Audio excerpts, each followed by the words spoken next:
ओम ज्ञानतिमिरन्धस्य ज्ञानाञ्जनशलाकया चक्षुरुन्मिलितं येन तस्मै श्रीगुरुवे नमः। श्रीचैतन्यमनोभीष्टं स्थापितं येन भूतले स्वयं रूपः कदा मह्यं ददाति स्वपदान्तिकं। वन्देऽहं श्रीगुरौ श्रीयुतापदकमलं श्रीगुरून् वैष्णवांश्च श्रीरूपं साग्रजातं सहगना रघुनाथान्वितं तं सजीवं साद्वैतं सावधूतं परिजनसहितं कृष्णचैतन्यदेवं श्रीराधा कृष्णपादां सहगना ललिता श्रीविशाखान्वितांश्च नमः ॐ विष्णुपादाय कृष्णपृष्ठाय भूतले श्रीमते भक्तिवेदान्तस्वामिनिति नाम्नि नमस्ते सारस्वते देवे गौरवाणी प्रचारिणे निर्विशेषशून्यवादी पाश्चात्यदेशतारिणे नमो महावदन्याय कृष्णप्रेमप्रदायते कृष्णाय कृष्णचैतन्य नाम्ने गौरतिसे नमः। हे कृष्ण करुणा सिन्धु दीनबन्धु जगत्पते गोपेश गोपिकान्त राधाकान्त नमोस्तुते सत्यकाञ्चन गौराङ्गी राधे वृन्दावनेश्वरी वृषभानुसुते देवी प्रणमामि हरिप्रिये नीलाचल निवासाय नित्याय परमात्मने बलभद्र सुभद्राभ्यां जगन्नाथाय ते नमः।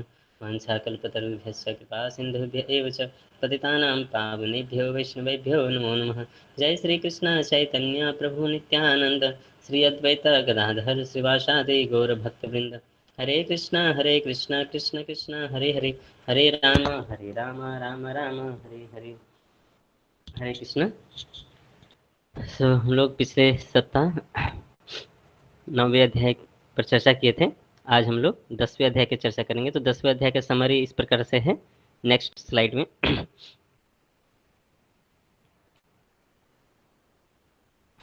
गो टू द नेक्स्ट स्लाइड। या समरी ऑफ टुडेज क्लास। तो इस अध्याय में टोटल 42 श्लोक हैं, 42। तो इसको 3 भाग में डिवाइड किया गया है। श्लोक संख्या 1 से 7, फिर 8 से 11, फिर 12 से 42। श्लोक संख्या 1 से 7 जो है वो इसमें बताते हैं कि भगवान सभी चीज़ों के स्रोत हैं।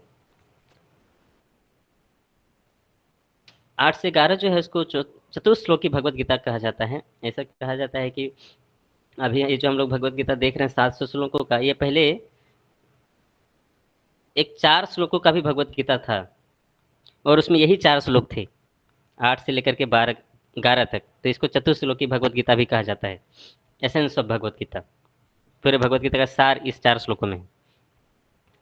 और फिर 12 से लेकर के 42 तक में भगवान बताते हैं कि किस तरह से वो सभी जगह विद्यमान हैं। तो इस तरह हम लोग इस अध्याय का चर्चा करेंगे आगे चल के। लेट अस गो अहेड, आगे बढ़ते हैं। सबसे पहले हम लोग चर्चा करते हैं कि कैसे भगवान सभी चीज़ों के स्रोत हैं, सोर्स ऑफ एवरीथिंग। तो इसके लिए हमें पहले 10वें अध्याय और 9वें अध्याय में क्या कनेक्शन है उसको जानना चाहिए। 9वें अध्याय में भगवान श्री कृष्ण यह कहकर अध्याय का समापन करते हैं कि कैसे मन को जो है कृष्ण पर लगाना है। तो मन को कृष्ण पर लगाने के लिए कृष्ण के विषय में जानना होगा, कृष्ण के दिव्य गुणों के बारे में जानना होगा, ऐश्वर्य के बारे में जानना होगा। उसका चर्चा अभी 10वें अध्याय में यहाँ पर किया गया है। तो जब हम कृष्ण के बारे में, उनके ऐश्वर्य के बारे में जानेंगे, तब हम अपने मन को उन पर केंद्रित कर सकते हैं। तो उनके ऐश्वर्य और उनके गुणावलियों के बारे में इस अध्याय में बताया गया है। 9वें अध्याय के अंत में बताते हैं भगवान की कि व्यक्ति को शुद्ध भक्त बनना चाहिए, भगवान का शुद्ध भक्त बनना चाहिए।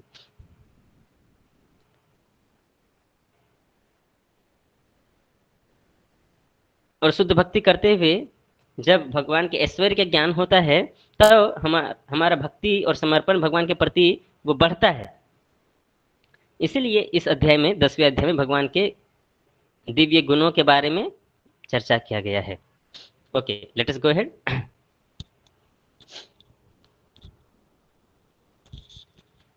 तो श्लोक संख्या 1। इस अध्याय का नाम है opulences of the supreme Lord in English, और हिंदी में इसका अध्याय का नाम है श्री भगवान का ऐश्वर्य।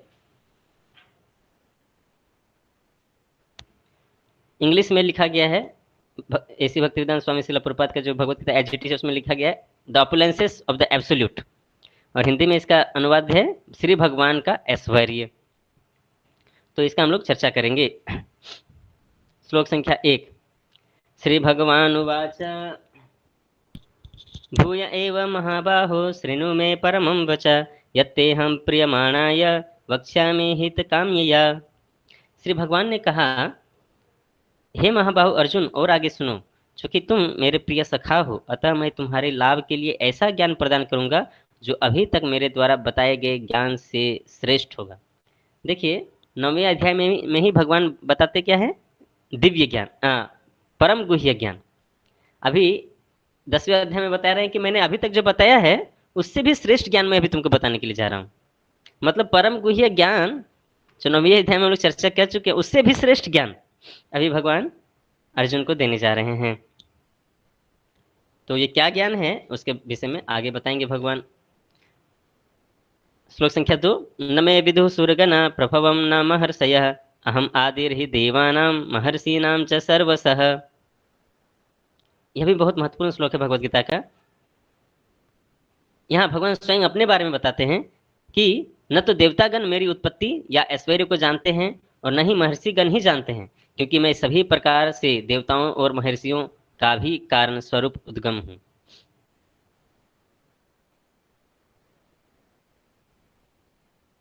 यह स्वाभाविक सी बात है। जैसे बच्चे का जन्म माँ से होता है, तो माँ को बच्चे के बारे में बहुत कुछ ज्ञान है, लेकिन बच्चे को क्या माँ के बारे में सारा चीज ज्ञान है? नहीं, यह संभव नहीं, यह संभव नहीं है।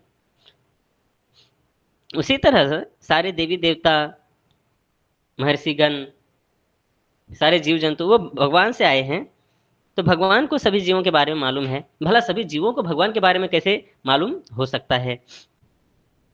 वही चीज यहाँ पर बता रहे हैं भगवान कि मेरे बारे में किसी को मालूम नहीं है, क्योंकि सभी कारणों का कारण मैं ही हूं।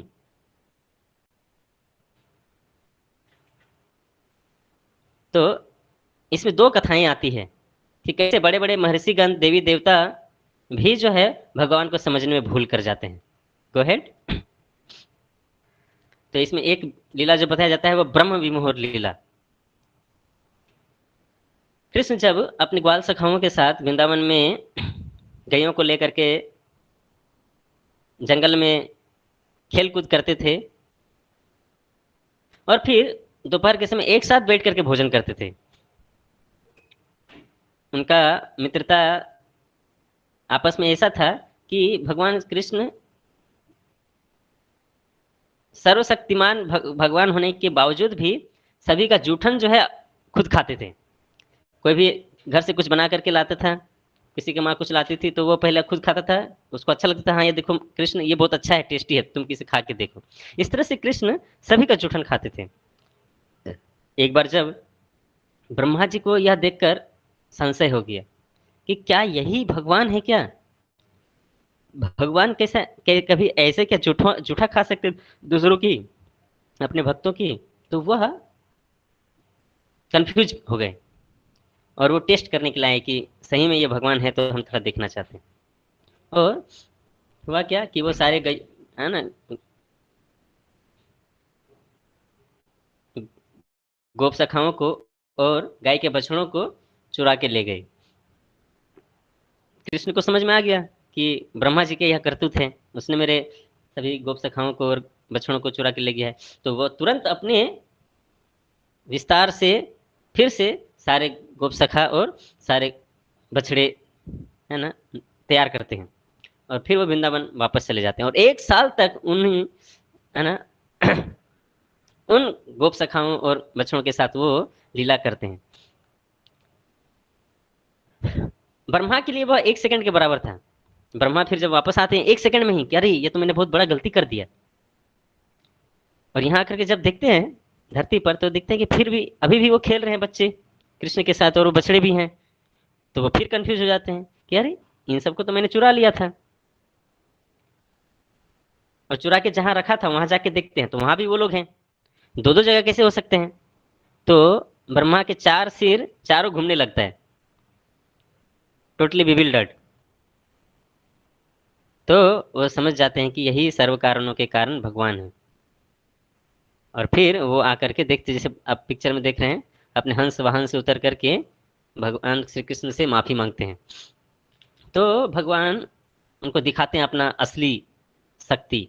और सारे गोप सखा जो उनके विस्तार थे और सारे बछड़े जो उनके विस्तार थे, सभी चतुर्भुज विष्णु रूप में प्रकट हो जाते हैं। और तब उनको समझ में आता है ब्रह्मा को कि वो विष्णु के भी जो हैं वो आदि हैं, विष्णु भी उनसे प्रकट होते हैं, सारे विष्णु फिर उनमें समा जाते हैं। तो इस तरह से हम देखते हैं कि बड़े बड़े देवता देवताओं के हेड हैं, है ना, ब्रह्मा जी। देवताओं के हेड इंद्र, और इंद्र के भी ऊपर हैं ब्रह्मा जी। सारे देवी देवताओं को, है ना, उत्पत्ति करने वाले हैं ब्रह्मा जी, लेकिन वो भी मोहित हो जाते हैं। तो इस तरह से भगवान को कोई नहीं जान सकता है। दूसरी लीला आती है गोवर्धन लीला। इंद्र भी जो है यह नहीं समझ पाते हैं कि यह छोटा सा बच्चा, यही कृष्ण जो है सर्वशक्तिमान भगवान है।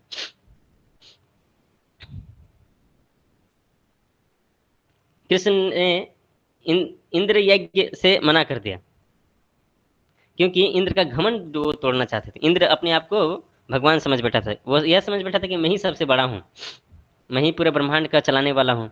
तो उसको घमंड को चकनाचूर करने के लिए कृष्ण ने वृंदावन में इंद्र पूजा को रोक दिया।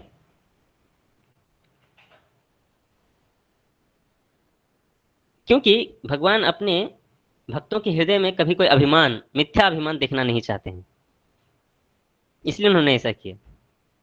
और जब इंद्र पूजा रुक गया तो क्या हुआ, इंद्र बहुत क्रोधित हो गए, और क्रोध में क्या किया उसने, संवर्तक मेघ, बादल जो प्रलय के समय आते हैं उनको बुला लिया, क्योंकि वर्षा के राजा तो वही है इंद्र। और बोला कि आदेश दिया कि पूरे वृंदावन को तबाह कर दो। 7 दिन 7 रात तक मूसलाधार बारिश, तूफान, आंधी, बिजली, चारों ओर जल ही जल। लेकिन कृष्ण ने क्या किया, अपने बाएं हाथ के छोटी अंगुली में बड़े से पर्वत गोवर्धन को उठा लिए। और कहा जाता है कि वृंदावन के एक पेड़ के एक छोटी से पत्ती को भी इंद्र कुछ नहीं बिगाड़ पाए, इतना मूसलाधार बारिश होने के बावजूद। तो फिर 7 दिन 7 रात के बाद जब सभी थक गए और इंद्र को जब पता चला कि वृंदावन का कुछ भी नुकसान नहीं हुआ है, सब कुछ सुरक्षित है गोवर्धन पर्वत के नीचे, तब फिर इंद्र को समझ में आया कि अरे मैंने शायद बहुत बड़ी गलती कर दी। यही मेरे आराध्य भगवान जो पूरे सृष्टि के पालन करता है, मैंने उनको समझने में भूल कर दी। और फिर वो भी आते हैं और कृष्ण से माफी मांगते हैं। Next slide. तो देखते हैं हम यहाँ पर, और इस बार इंद्र अकेले नहीं आते हैं, क्योंकि उनको एटलीस्ट ब्रह्मा ने तो ज्यादा नुकसान नहीं पहुंचाया था, इंद्र ने तो बहुत बड़ा नुकसान पहुंचाया था, तो वो अकेले आने में ही उनको लज्जा हो रही थी। तो सुरभि गाय जो कामधेनु है उसको लेकर के साथ में आए, क्योंकि उनको मालूम था कि कृष्ण गायों को बहुत प्रेम करते हैं, इसलिए सुरभि गाय को आगे रखते हुए फिर वो आए और इंद्र ने माफी मांगी, तो भगवान माफ कर दिए। लेकिन यह दो कहानी यहाँ पर इसलिए बताया गया है, यह समझाने के लिए कि बड़े बड़े देवी देवता भी, यहाँ तक कि ब्रह्मा जो सबसे टॉप मोस्ट पोजीशन पर है इस ब्रह्मांड में, वो भी भगवान को समझने में भूल कर सकते हैं। तो हम और आप अगर भगवान को ना समझ पाए तो इसमें कोई आश्चर्य की बात नहीं है। और यही चीज यहाँ दूसरे श्लोक में बता रहे हैं भगवान श्री कृष्ण कि न तो देवतागण मेरी उत्पत्ति या ऐश्वर्य को जानते हैं, न तो महर्षिगण ही जानते हैं, क्योंकि मैं सभी प्रकार से देवताओं और महर्षियों का भी कारण स्वरूप उद्गम।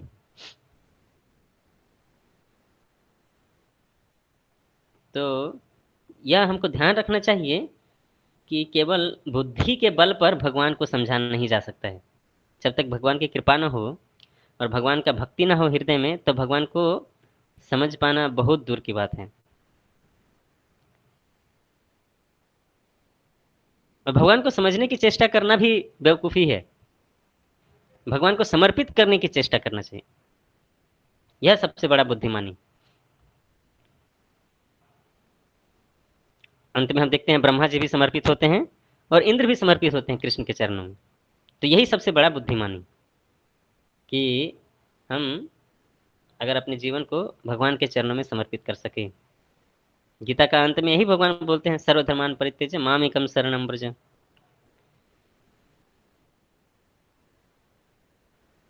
अपने मिथ्या अभिमान को, अहंकार को छोड़कर पूर्ण रूप से अगर हम शरणागत हों भगवान के चरणों में, तभी हम इस जन्म मृत्यु के चक्र से बाहर निकल के भगवान के धाम में जा सकते हैं। जब तक यह मिथ्या अभिमान, अहंकार, मिथ्या अहंकार हृदय में है, तब तक भगवान की कृपा नहीं मिल पाएगी। इसलिए हमें इसका ही चेष्टा करना चाहिए कि कैसे हम भगवान को समर्पित कर सके अपने। ठीक है, आगे बढ़ते हैं, लेट्स गो अहेड। यह एक बहुत बड़ा शिक्षा है हमारे लिए, आपके लिए भी, मेरे लिए भी, सबके लिए शिक्षा है। आगे श्लोक संख्या 3 में भगवान बताते हैं कि जो शुद्ध भक्त भगवान के को जानते हैं वह सभी प्रकार के पापों से मुक्त हो जाते हैं। यो माम जमनादिं च वेत्ति लोकमहेश्वरम असमूढ़ स मृत्येषु सर्व पापे प्रमुच्यते। जो मुझे अजन्मा अनादि समस्त लोकों के स्वामी के रूप में जानता है, मनुष्यों में केवल वही मोह रहित और समस्त पापों से मुक्त होता है। तो कौन भगवान को जान पाता है कि वो अजन्मा है, अनादि हैं, समस्त लोकों के स्वामी हैं? जो भगवान की भक्ति में है, जो अपने बल के आधार पर, ज्ञान के द्वारा, तप के द्वारा, कर्म के द्वारा, योग के द्वारा भगवान को प्राप्त करने की चेष्टा करता है, उसमें सफलता की संभावना बहुत कम है। केवल भक्ति मार्ग के द्वारा भगवान को शरणागत होकर के अगर भगवान को पाने की के लिए प्रार्थना करें तो हम भगवान को पा सकते हैं। और ऐसे शुद्ध अवस्था में जीवात्मा जो है पूरी तरह मोह रहित हो जाता है और सभी तरह के पापों से वह मुक्त हो सकता है।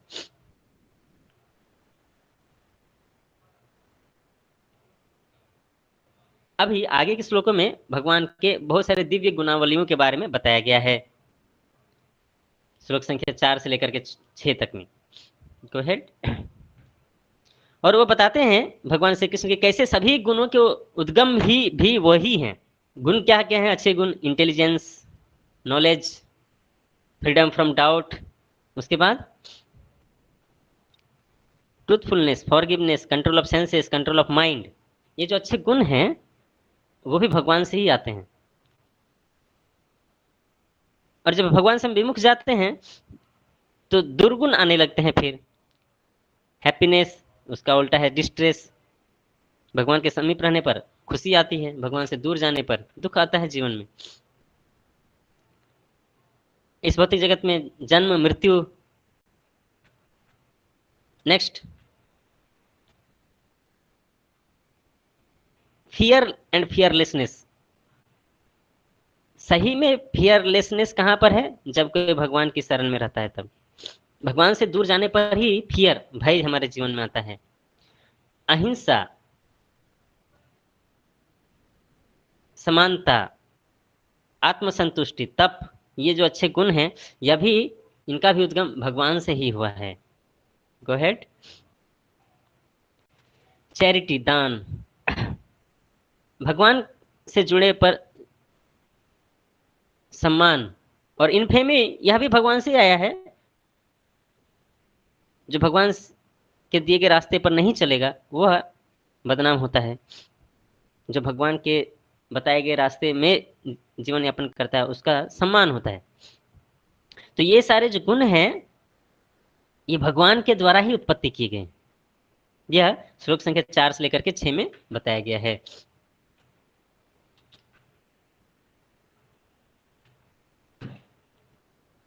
तो एक बार हम पढ़ देते हैं 4 से 6 में क्या है। 4 और 5 दोनों एक ही साथ है। बुद्धिर्ज्ञान सम्मोह क्षमा सत्यं दमः सम सुखं दुःखं बहु भावो भयं च भयमेव च अहिंसा समता तुष्टिस्तपोदानं यशो यशः भवन्ति भावभूतानां मत्त एव पृथग्विधा। बुद्धि, ज्ञान, संशय, मोह से मुक्ति, क्षमा भाव, सत्यता, इंद्रिय निग्रह, मन निग्रह, सुख तथा दुख, जन्म मृत्यु, भय अभय, अहिंसा, समता, तुष्टि, तप, दान, यश तथा अपयश, जीवों के ये विविध गुण मेरे ही द्वारा उत्पन्न हुए हैं। तो इसमें हमको ये समझना चाहिए कि भगवान ही सभी चीज के उत्पत्ति करता है। क्रिएटर, मेंटेनर एंड डिस्ट्रॉयर वो भगवान ही है। हम केवल अगर भगवान के निमित्त मात्र बने तो यही हमारे लिए सबसे अच्छा है। फिर 6ठे श्लोक में बोलते हैं, महर्षयः सप्त पूर्वे चत्वारो मनवस्तथा मद्भावा मानसा जाता येषां लोक इमा प्रजा। सप्तर्षि तथा उनमें उनसे भी पूर्व 4 अन्य महर्षि एवं सारे मनु मानव जाति के पूर्वज सब मेरे मन से उत्पन्न हैं और विभिन्न लोकों में निवास करने वाले सारे जीव उनसे अवतरित होते हैं। हाँ, यह बहुत महत्वपूर्ण श्लोक है। यहाँ बता रहे हैं कि सप्तर्षि गण और 4 महर्षि कौन कौन है? सनत, सनातन, सनंदन, सनत कुमार, ये 4 ब्रह्मा के पुत्र हैं। और मनु वो भी ब्रह्मा से आए हुए हैं, जिनसे मानव जाति की सृष्टि हुई है। सबसे पहले मनुष्य मनु, उनकी भी सृष्टि जो ब्रह्मा से हुई और ब्रह्मा की सृष्टि भगवान से हुई है। तो यानी कि अल्टीमेटली सभी ये सारे सप्तर्षिगण, चतुष्कुमार, मनु सब भगवान से ही आए हैं। 7 ग्रेट सेजेस। तो सप्तर्षि आप जानते ही हैं, आकाश में भी है ना सप्तर्षि तारे दिखाई देते हैं। और फिर चतुष्कुमार, ये चतुष्कुमार वो हैं जो जिनकी उत्पत्ति ब्रह्मा जी ने की और फिर ब्रह्मा जी ने आदेश दिया कि आप विवाह कीजिए और संतति उत्पन्न कीजिए और सृष्टि को आगे बढ़ाइए। तो उन 4 कुमारों ने विवाह करने से एकदम मना कर दिया, नहीं हम विवाह नहीं करेंगे, हम आजीवन ब्रह्मचारी रहेंगे और इसी जन्म में है ना भक्ति करके भगवत धाम जाना चाहते हैं। इस मृत लोक में, इस भौतिक जगत में हम रहना नहीं चाहते। तो ये है वो चतुष्कुमार। हाँ, then 4 great sages and the Manu, Manu जो जिनसे मानव जाति आई है। तो अभी के जो हमारे वर्तमान मनु हैं वो हैं वैवस्वत मनु, 7th मनु। अभी 7वां मनुवंतर चल रहा है, तो अभी के जो मनु हैं वो हैं वैवस्वत मनु। वो भी भगवान, ये सभी भगवान के मन से आए हैं। They are born from the mind, from mind of the God. और सारे जीव जो हैं इस भौतिक जगत में इन्हीं सप्तर्षि, चतुष्कुमार और मनु से आगे बढ़ते हैं। गो हेड। तो यानी कि सभी जीवों की उत्पत्ति के स्रोत भी भगवान ही हैं। गो हेड।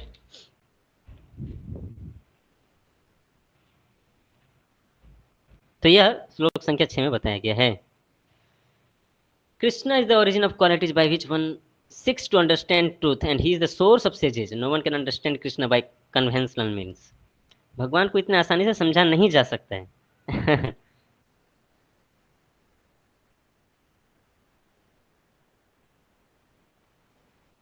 ओके, आगे बढ़ते हैं। तो इस तरह से भगवान बताते हैं कि वो सभी चीजों के स्रोत हैं। फिर 7वें नंबर श्लोक में बताते हैं भगवान, एतांग विभूतिं योगम च मम यो वेत्ति तत्वतः सो विकल्पेन योगेन युज्यते नात्र संशयः। जो मेरे इस ऐश्वर्य तथा योग से पूर्णतया आश्वस्त है वह मेरी अनन्य भक्ति में तत्पर होता है, इसमें तनिक भी संदेह नहीं है। अगर कोई इन सब चीज़ों को विश्वास करता है तो निश्चय ही वो भगवान की भक्ति करेगा, क्योंकि भगवान तो सबसे बड़े हैं और उनकी भक्ति करना ही श्रेष्ठ है, वो समझ पाएगा। यही चीज़ यहाँ पर भगवान बता रहे हैं। इसमें कोई भी संदेह नहीं है कि जो भगवान के इस ऐश्वर्य को जानता है कि वह सभी चीजों के स्रोत हैं, वह भगवान को समर्पण करके उसकी भक्ति करेगा।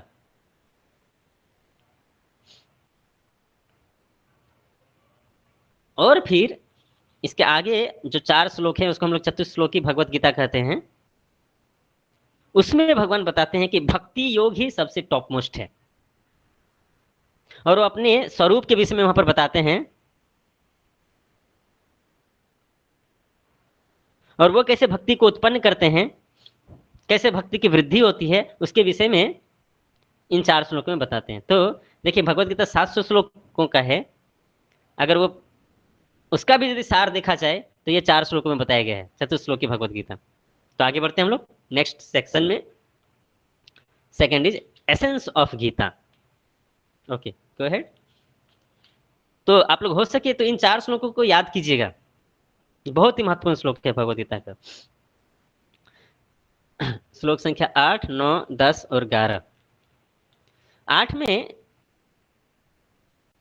एक तरह से सार बताया गया है गीता का, और 9 से लेकर 11 में उसका व्याख्या की गया है।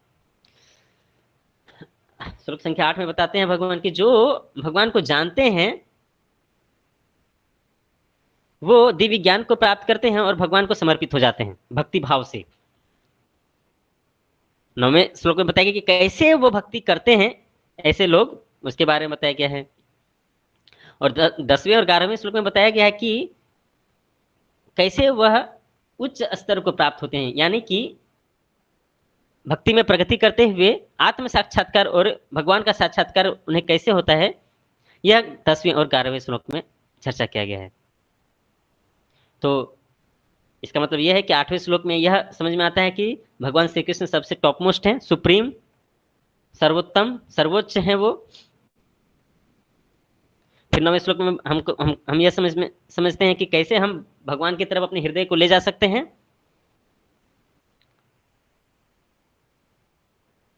और 10वें 11वें श्लोक में बताया गया है कि कैसे हम भगवान को समर्पित होकर के उच्च अवस्था को प्राप्त कर सकते हैं भक्ति मार्ग में आगे बढ़ते हुए।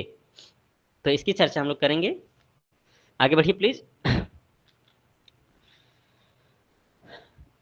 तो श्लोक संख्या 8 में भगवान यह बताते हैं कि वह सभी चीजों के स्रोत हैं।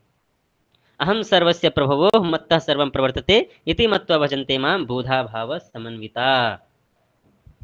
मैं समस्त आध्यात्मिक तथा भौतिक जगतों का कारण हूँ।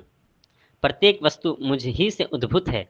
जो बुद्धिमान यह भली भांति जानते हैं वे मेरी प्रेमा भक्ति में लगते हैं तथा हृदय से पूरी तरह मेरी पूजा में तत्पर होते हैं। यही चीज हम लोग शुरू से अभी चर्चा कर ही रहे हैं कि भगवान जो है समस्त भौतिक तथा आध्यात्मिक जगतों के कारण हैं। प्रत्येक जीव की उत्पत्ति भी वहीं से हुई है। जो व्यक्ति इसको समझ जाता है वह भगवान को समर्पित होकर के उनकी दिव्य प्रेमा भक्ति में लग जाते हैं।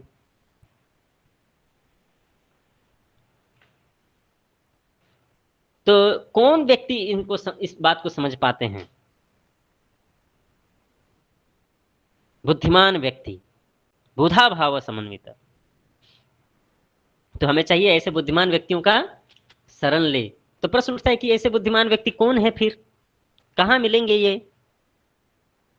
तो हमें बोनाफाइड परंपरा, बोनाफाइड डिसाइप्लिक सक्सेशन, 4 संप्रदाय है ना, तो ब्रह्म संप्रदाय, रुद्र संप्रदाय, कुमार संप्रदाय और श्री संप्रदाय, ये जो जब है ना प्रामाणिक संप्रदाय से जुड़ करके हम सब शिक्षा ग्रहण करते हैं तब हम इस तरह से बुद्धि को अर्जन कर सकते हैं। और ऐसे बुद्धिमान जनों का संग हमें वहीं पर होता है।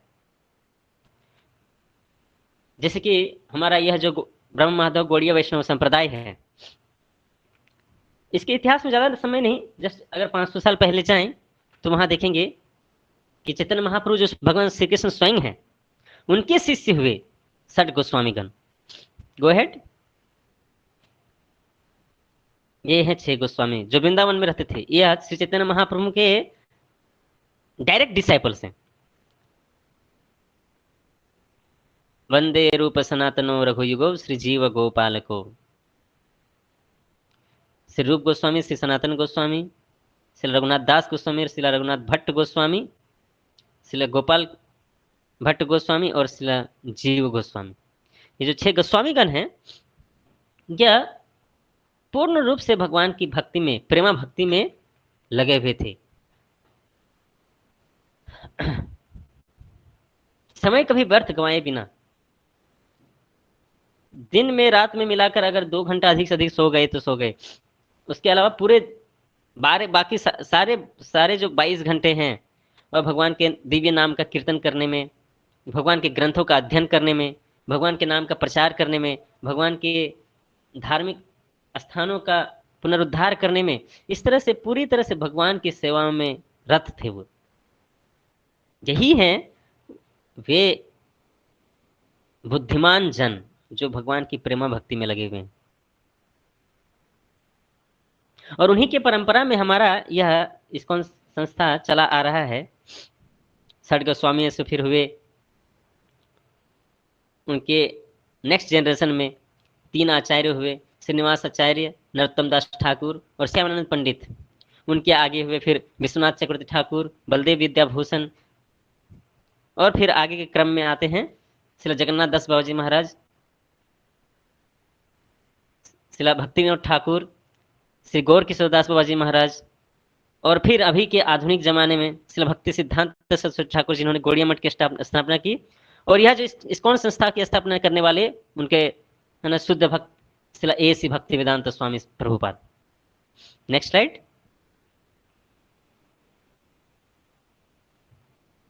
तो यह जो उन बुद्धिजीवी गोस्वामियों का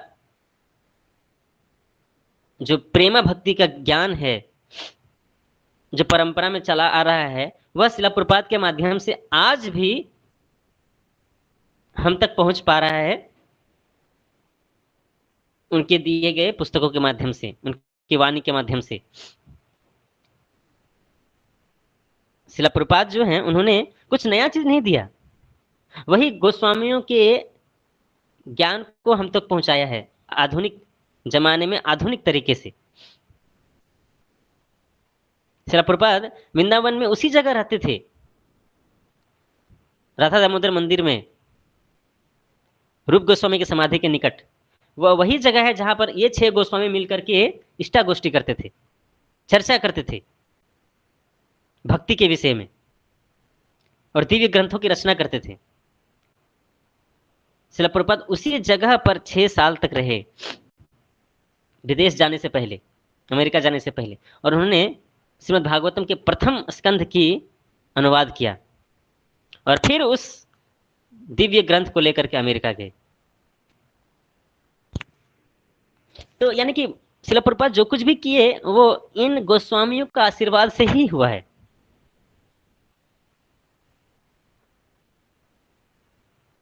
ये है वो प्रेमा भक्ति में लगे हुए गोस्वामीगण, और उनके ही जनरेशंस में आते हुए शिला प्रभुपाद भी वैसे ही प्रेमी भक्त हैं, और वह भगवान का प्रेम हमको पहुंचाने के लिए उन्होंने इतने बड़े इस्कॉन संस्था की स्थापना की, और जिसके वजह से आज इतने सारे लोगों को मदद हो रहा है, लाभान्वित हो रहे हैं इतने सारे लोग। आज हजारों हजारों लाखों लाखों लोग जो है वृंदावन परिक्रमा, जगन्नाथपुरी परिक्रमा, जैसे श्री क्षेत्र परिक्रमा, ब्रजमंडल परिक्रमा, मायापुर, नवदीप मंडल परिक्रमा, ये सारे धाम और भगवान के गुणों के विषय में जानना, भगवान की भक्ति करना, आधुनिक जमाने के बड़े बड़े पढ़े लिखे नवयुवक पीढ़ी, नवयुवक और साधारण जन भी भगवान की भक्ति में जुड़ रहे हैं, सभी को हरे कृष्ण महामंत्र का जप कर रहे हैं। तो ऐसे बुद्धिजीवी महापुरुषों की कृपा से ही हो पा रहा है। तो हमें भी कोशिश करना चाहिए इस गोस्वामियों की कृपा को समझने का और उसको प्राप्त करके जीवन में अपनाने का। हमें ऐसा कुछ नहीं समझना चाहिए कि यह सब तो माइथोलॉजी है, नहीं, यह एक बहुत बड़ा विज्ञान है।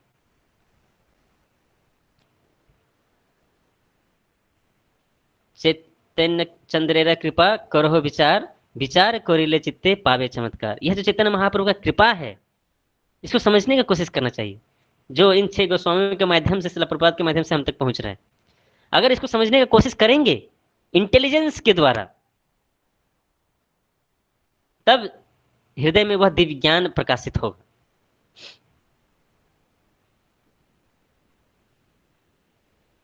तो हमारे लिए जरूरी है कम से कम कि हम समझने की कोशिश करें कि क्या बोला जा रहा है। समझने की कोशिश करेंगे तो वह दिव्य ज्ञान हृदय में प्रकाशित होगा और कृपा हमें मिलेगा, यह निश्चित है।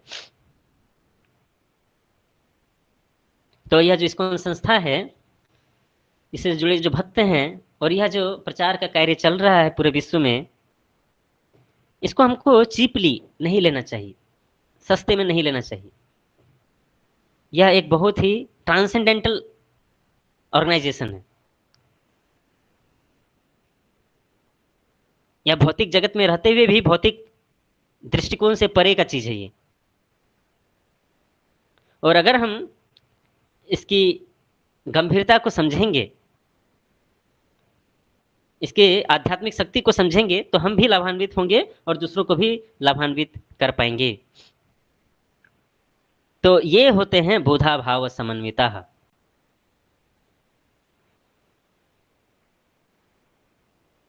फिर आगे के श्लोक में बताते हैं, 9वें नंबर श्लोक में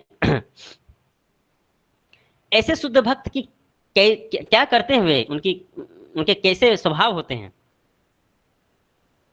उनका कार्यकलाप कैसा होता है। ऐसे जो बुद्धिजीवी लोग होते हैं, बुधा भाव समन्विता, ऐसे जो मनुष्य हैं या महात्मा है, इनका कार्यकलाप, इनका जीवनचर्या कैसा होता है। तो यह 9वें नंबर है ना श्लोक में बताया गया है। मच्चिता मद्गतः प्राणा बोधयन्त परस्परम कथयन्तश्च माम नित्यम तुष्यन्ति च रमन्ति च। मेरे शुद्ध भक्तों के विचार मुझ में वास करते हैं, उनके जीवन मेरी सेवा में अर्पित रहते हैं और वे एक दूसरे को ज्ञान प्रदान करते तथा मेरे विषय में बात करते हुए परम संतोष तथा आनंद का अनुभव करते हैं। देखिए, यही चीज मैं इन 6 गोस्वामियों के बारे में बता रहा था आपको, क्योंकि वे अपने हृदय में सदा भगवान को रखते हैं और भगवान भी सदैव ऐसे शुद्ध भक्तों को अपने हृदय में रखते हैं। ऐसे शुद्ध भक्तों का जीवन हमेशा भगवान की सेवा में लगा रहता है और वे बाकी सारे ऐसे भक्तों के साथ मिल करके भगवान विषय ज्ञान का आदान प्रदान करते हैं और भगवान की लीलाओं का चर्चा करते हुए परम आनंद का अनुभव करते हैं और संतोष का अनुभव करते हैं। क्योंकि जो आत्मा का संतोष है, रोटी कपड़ा मकान, यह शरीर की आवश्यकता है। आत्मा की आवश्यकता आध्यात्मिक ज्ञान और भक्ति है। जब तक वो नहीं मिलेगा तो आत्मा को संतुष्टि नहीं मिल सकता, यह निश्चित है। तो ऐसे शुद्ध भक्त संतुष्ट रहते हैं। क्यों? क्योंकि वह जो आत्मा की जरूरत है उसको पूरा करते हैं। भगवान के भक्तों के साथ मिल करके भगवान की लीलाओं का चर्चा करना और भक्ति के विषय में चर्चा करना, तो यह हम सबके लिए भी जरूरी है। साधुओं के संग में हरिनाम का जप करना, भागवत का चर्चा करना, विग्रह की सेवा करना और धाम की यात्रा करना, यह हमें उदाहरण उन गोस्वामी के द्वारा के जीवन से समझना चाहिए। उनका जीवन इसी तरह पूरी तरह भगवान पर केंद्रित था। तो अपने जीवन के द्वारा ही हमें यह शिक्षा देना चाहते हैं कि कैसे एक भक्तिमय जीवन जीना चाहिए। और वे जो आनंद का अनुभव करते हैं हृदय में, वह इस भौतिक जगत के आनंद से बहुत बिल्कुल परे का आनंद है। यह भौतिक जगत में एक्चुअली आनंद है नहीं। जो असली आनंद है वो तो आध्यात्मिक जगत में है। सच्चित आनंद, आत्मा का स्वरूप है सच्चित आनंद। सत मतलब इटर्नल, जिसका नाश नहीं होता है। लेकिन इस भौतिक जगत में तो सबका मृत्यु होता है। चित मतलब पूर्ण ज्ञान, लेकिन इस जगत में किसी को पूर्ण ज्ञान नहीं है। अगर हमें पूर्ण ज्ञान होता है तो हम इस तरह फिर भागवत का पूरा ज्ञान होता है हमारे पास।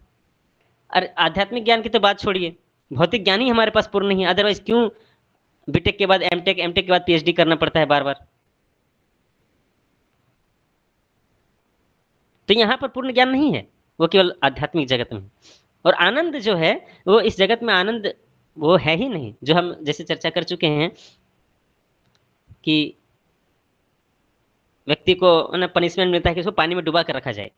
जब वो मरने मरने को होता है तो फिर क्या करते हैं, उसको थोड़ी देर के लिए बाहर निकालते हैं, फिर जैसे ही वो पूरा सांस लेता है फिर उसको डुबा देते हैं। तो ये थोड़ी देर के लिए जो बाहर निकाला गया पानी से ताकि वो राहत की सांस ले सके, उसको हम लोग खुशी मान बैठते हैं इस भौतिक जगत में। अदरवाइज पूरी तरह से दुख से ही भरा हुआ है ये। तो यह जो आनंद है वो आत्मा का आनंद, वह भगवान की भक्ति में है और भगवान के विषय में चर्चा करने पर ही है।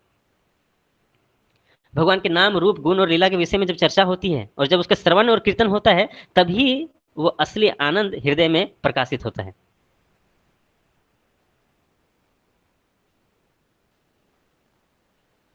और यह पद्धति हमें कृष्ण भक्ति में सिखाया जाता है। A for association of devotee, B for hearing Bhagavatam Bhagavad Gita, C for chanting of the holy name, D for deity worship and again D for dham visiting holy places. साधु संग, नाम जप, भागवत श्रवण, मथुरावास, श्रीमूर्ति श्रद्धाय सेवन। These are the 5 prominent aspects of bhakti yoga, devotional service.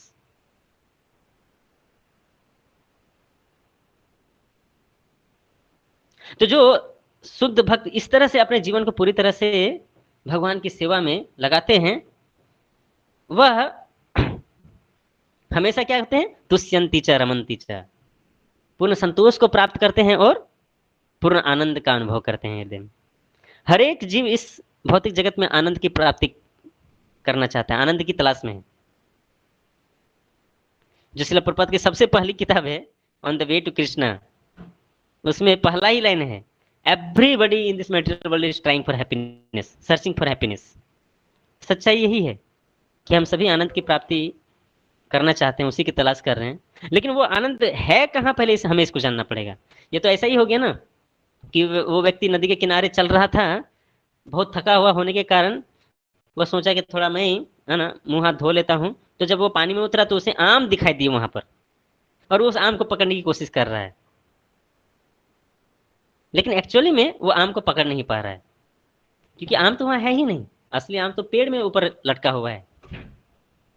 उसी तरह जहां हम आनंद पाने का कोशिश कर रहे हैं, खुशी पाने का कोशिश कर रहे हैं, वहां तो खुशी है ही नहीं एक्चुअली। खुशी तो आध्यात्मिक कार्यकलापों में है, भक्ति में है।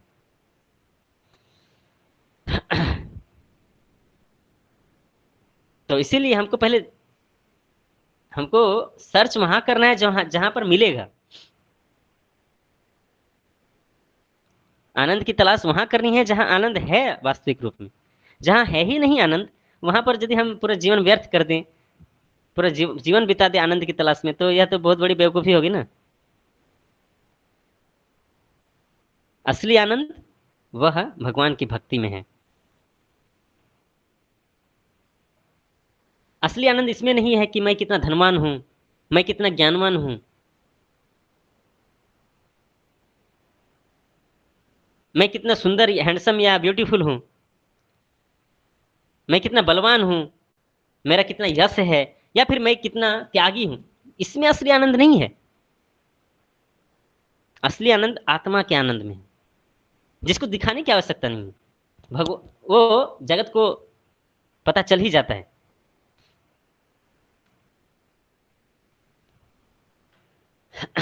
तो आगे के 2 श्लोकों में भगवान बताएंगे कि कैसे भगवान के साथ प्रतिक्रिया करते हैं ऐसे शुद्ध भक्तों के साथ। श्लोक संख्या 10 और 11 में तो जैसे 9वें नंबर श्लोक में बताया गया है, तुष्यंति च रमन्ति च, तो ऐसे बहुत सारे भगवान के भक्त हैं जो भगवान के दिव्य लीलाओं का प्रचार कार्य में पूरे जीवन को लगाए हुए हैं।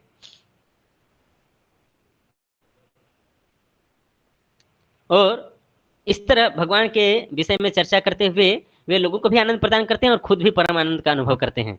ऐसे बहुत सारे शुद्ध भक्त इस धरती पर आज भी हैं विद्यमान।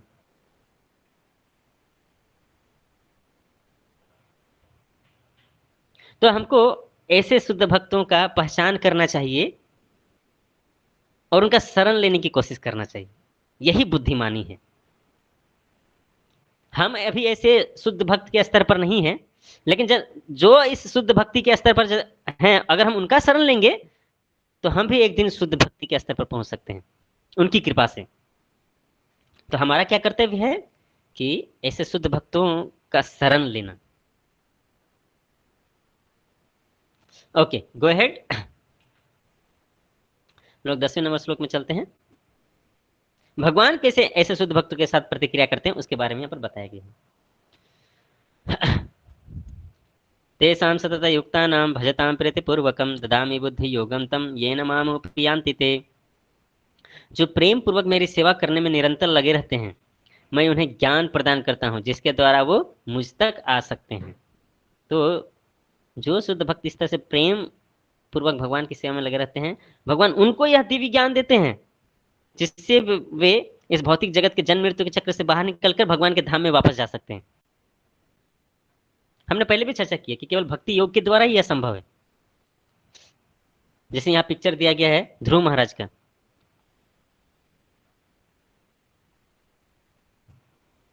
ऐसे ही नारद मुनि, तो भगवान वो दिव्य ज्ञान देते हैं जिससे वह भक्त जीवन के अंत में भगवान के धाम में जा सके। और कैसे वो ज्ञान देते हैं, यह दिव्य ज्ञान कैसे देते हैं, वो यहाँ आगे के श्लोक में बताते हैं। तेषाम् एवानुकंपार्थम हम अज्ञानजं तमः नाशयामि आत्मभावस्तु ज्ञानदीपेन भास्वता। श्लोक संख्या 11 में, मैं उन पर विशेष कृपा करने हेतु उनके हृदयों में वास करते हुए ज्ञान के प्रकाशमान दीपक के द्वारा उनके अज्ञान जन्य अंधकार को दूर करता हूं। वो दिव्य ज्ञान कैसे आता है शुद्ध भक्त के हृदय में, वो भी बता रहे हैं कि जो भक्त के हृदय में अवस्थित परमात्मा है वो भी तो भगवान का ही एक रूप है। तो वो परमात्मा जो है वह अज्ञान के अंधकार को दूर करके ज्ञान का प्रकाश प्रज्वलित करता है हृदय में। चक्षुदान दिलो जय जन्मे जन्मे प्रभु से दिव्य ज्ञान हृदय प्रकाशित, वो दिव्य ज्ञान हृदय में प्रकाशित करते हैं भगवान और अज्ञान के अंधकार को दूर करते हैं। ओम अज्ञानतिमिरन्धस्य ज्ञानांजन शलाकया अस्तोमा सद्गमय। तो वह सबसे बड़ा अंधकार क्या है, वह है अज्ञान का अंधकार। और उसको दूर कैसे किया जा सकता है, ज्ञान रूपी प्रकाश से। और वह कौन कर सकते हैं, और हृदय में अवस्थित परमात्मा के रूप में जो भगवान है। और ऐसा इनके साथ होता है जो भगवान की दिव्य प्रेमा भक्ति में समर्पित हैं, उनके हृदय में यह दिव्य ज्ञान प्रकाशित होता है और अंधकार दूर हो जाता है। तो इस तरह से भगवान यह बता रहे हैं कि कैसे वह अपने भक्तों पर असीम कृपा करते हुए उनको वह ज्ञान भी देते हैं जिससे वो जन्म मृत्यु के चक्र से बाहर निकल के भगवान के धाम में जा सके। तो कहने का मतलब यह है कि हमें पूर्ण विश्वास होना चाहिए इस मार्ग पर, भक्ति मार्ग पर। पूर्ण श्रद्धा और विश्वास के साथ जो यह गीता में बताया गया है, यह केवल इस्कॉन का किताब नहीं है, यह पुस्तक सभी के लिए है, चाहे कोई इस्कॉन में हो या ना हो। लेकिन अगर हमें अगर गीता के शब्दों पर पूर्ण विश्वास है, पूर्ण श्रद्धा है, और उस श्रद्धा के साथ अगर हम गीता के कहे हुए बातों को जीवन में अपनाएं, तो भगवान कह रहे हैं यहाँ पर कि वह दिव्य ज्ञान भगवान हृदय में प्रकाशित करते हैं जिससे वह अज्ञान का अंधकार दूर हो सके और जिससे उस भक्त को, है ना, जन्म मृत्यु के चक्र से बाहर निकालने वाला जो मार्ग है वह दिख सके। वह भगवान कृपा करके यह सब चीज बताते हैं हृदय से। तो फिर कोई क्यों ना भगवान की भक्ति करे, यह प्रश्न है।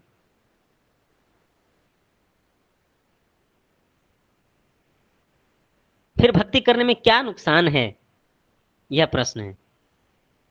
हमें तो कहीं कोई नुकसान नहीं दिखता, इसमें तो केवल फायदा ही फायदा दिख रहे हैं। तो इसीलिए हमको बुद्धि के द्वारा यह इस पर विचार करना चाहिए।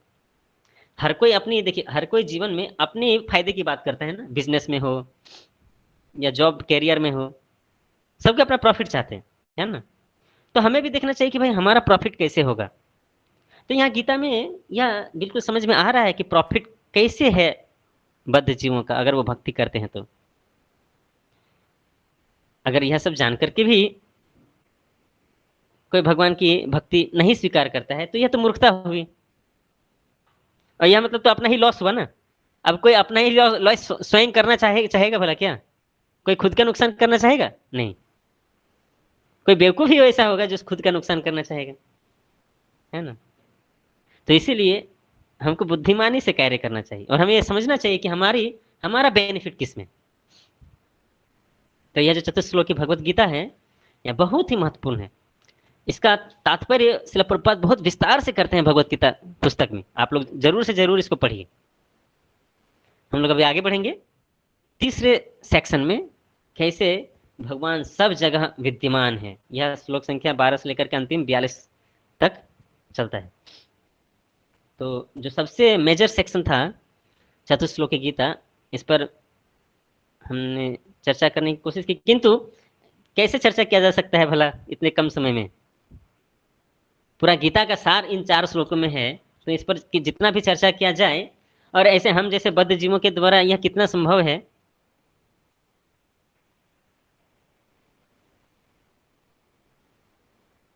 तो यह हम सभी का कर्तव्य है कि हम श्रील प्रभुपाद के द्वारा दी गई पुस्तक को पढ़ें, Bhagavad Gita as it is, और इसको जीवन में अपनाएं। यह जो क्लास हो रहा है गीता रहस्यम, हमारा इसमें एक उद्देश्य यह है कि आप सभी इस गीता रहस्यम क्लास के द्वारा इस बात को समझें कि श्रील प्रभुपाद के द्वारा दी गई भगवत गीता को पढ़ना कितना आवश्यक है। और आप सभी जरूर से जरूर एटलीस्ट एक बार पूरे भगवत गीता को लाइन बाय लाइन पढ़ें।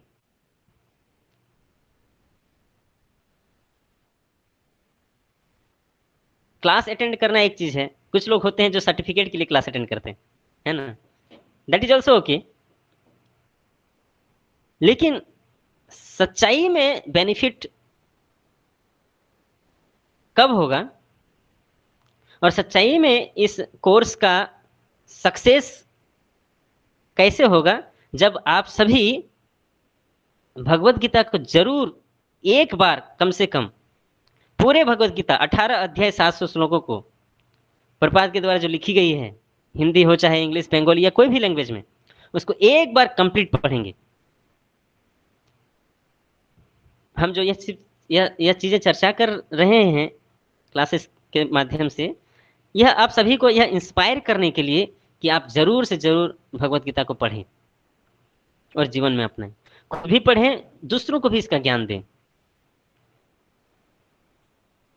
आज मुझे क्यों यह इंस्पिरेशन मिल रहा है आपके बीच में यह भगवत गीता का चर्चा करने का? क्योंकि जब मैंने पढ़ा तो मुझे बेनिफिट हुआ और मुझे यह विश्वास मिला कि अगर यह ज्ञान आपको भी मिले तो आपको भी जरूर बेनिफिट होगा। इसीलिए आप लोग जरूर से जरूर भगवत गीता के ग्रंथ को पढ़िए। यह केवल हिंदू धर्म का ग्रंथ नहीं है, सभी धर्मों में इसका सम्मान है। चाहे वो मुस्लिम हो, सिख हो, ईसाई हो, यहूदी हो, कोई भी धर्म हो, सभी धर्मों में भगवत गीता का सम्मान है इस पुस्तक का। तो इसलिए हमारा यह बहुत ही बड़ा उत्तरदायित्व है कि हम अपने धर्म, सनातन धर्म के इस सबसे बहुमूल्य ग्रंथ को जरूर पढ़ें और दूसरों को भी पढ़ने के लिए प्रेरित करें। ठीक है, आगे बढ़ते हैं हम लोग। अभी यहाँ पर नेक्स्ट सेक्शन में भगवान श्री कृष्ण सभी चीजों में अपने सर्वोच्च स्थान को स्थापित करते हैं, इसकी चर्चा की गई है भगवान के द्वारा। तो अर्जुन जब यह सारी चीजें सुनते हैं, अभी तक चतुश्लोकी भगवत गीता सुनते हैं 8 से लेकर 11 तक, तब वो क्या कहते हैं हम यहाँ देखते हैं। अर्जुन उवाच परम ब्रह्म परम धाम पवित्रम परमं भवान पुरुषं शाश्वतं दिव्यम आदिदेवम अजं विभुम आहुस्त्वां ऋषयः सर्वे देवर्षि नारदस्तथा असितो देवलो व्यास स्वयं चैव ब्रवीषि मे। अर्जुन ने कहा, आप परम भगवान, परम धाम, परम पवित्र, परम सत्य हैं। आप नित्य, दिव्य, आदि पुरुष, अजन्मा तथा महानतम है। नारद, असित, देवल तथा व्यास जैसे ऋषि आपके इस सत्य की पुष्टि करते हैं और आप स्वयं भी मुझसे प्रकट कर रहे हैं। तो कहीं कहीं ऐसा कहा जाता है कि भगवत गीता का समापन 10वें अध्याय में ही हो गया है, क्योंकि ये जो गीता का सार है ना, चतुश्लोकी गीता, वो 10वें अध्याय में है, 8 से लेकर के 11 तक में, और जिसमें पूरे गीता का सार भगवान ने 4 श्लोकों में बता दिया। और अर्जुन को समझ में आ गया, देखिए, तभी तो वो इस तरह की बातें कर रहे हैं ना। 12 और 13 नंबर श्लोक में वो ये बोल रहे हैं, उसको समझ में आ गया कि कृष्ण ही भगवान है, आप परम भगवान, परम धाम, परम पवित्र, परम सत्य हैं, आप नित्य दिव्य आदि पुरुष, अजन्मा तथा महानतम हैं। और ये मैं नहीं बोल रहा हूं, सभी को बोल रहे हैं, नारद, असित, देवल, व्यास जैसे ऋषि आपके इस सत्य की पुष्टि करते हैं, है ना, और आप स्वयं भी आज यह कह रहे हैं मुझसे। तो अर्जुन को समझ में आ गया है, और अर्जुन कंक्लूजन दे रहे हैं यहां पर। तो यह है चतुश्लोकी गीता का, है ना, शक्ति। इसको सुनने के बाद ही अर्जुन को सब कुछ समझ में आ गया था एक्चुअली। और आगे क्या कर रहे हैं देखिए, श्लोक संख्या 14 में। और अभी भगवान के गुणों का चर्चा कर रहे हैं। सर्वमेतद्धृतं मन्ये यन्मां वदसि केशवः, नहीं ते भगवन् व्यक्तिं विदुर्देवा न दानवः। श्लोक संख्या 14, नेक्स्ट गो अहेड। हे कृष्ण, आपने मुझसे जो कुछ कहा है मैं उसे पूर्णतया सत्य मानता हूं। हे प्रभु, न तो देवतागण न असुरगण ही आपके स्वरूप को समझ सकते हैं। अभी भगवान बोल रहे थे इस चीज को, अभी अर्जुन बोल रहे हैं। अर्जुन को समझ में आ गया सब कुछ, यह चतुश्लोकी गीता को सुनने के बाद भगवान के मुख से। 15 नंबर श्लोक बताते हैं, स्वयमेवात्मनात्मानं वेत्था त्वं पुरुषोत्तम, भूत भावन भूतेश देवदेव जगतपते। हे परम पुरुष, हे सबके उद्गम, हे समस्त प्राणियों के स्वामी, हे देवों के देव, हे ब्रह्मांड के प्रभु, निसंदेह एकमात्र आप ही अपने आप को अपनी अंतरंगा शक्ति के से जानने वाले हैं। तो भगवान को केवल भगवान ही जानते हैं और कोई नहीं जान सकता, है ना। इस तरह से